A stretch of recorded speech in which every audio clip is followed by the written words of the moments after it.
বল না মাগো ঘটক ছিল কে? বল না মাগো ঘটক ছিল কে?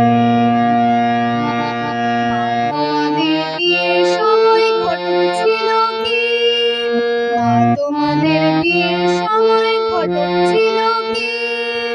এমন সুন্দর রাজ্যটুকে মিলন ঘটায় কে? বল না মাগো ঘটক ছিল কে? বল না মাগো ঘটক ছিল কে? বাবার পাশে বসো তুমি মুখ থেকে নেমে, বাবার পাশে বসো তুমি মুখ থেকে নেমে, আমার জন্ম সফল হোক একবার শীতকালে দর্শনে। জোড়ায় প্রণাম করবো মাগো একই সাথে বাপ মাকে।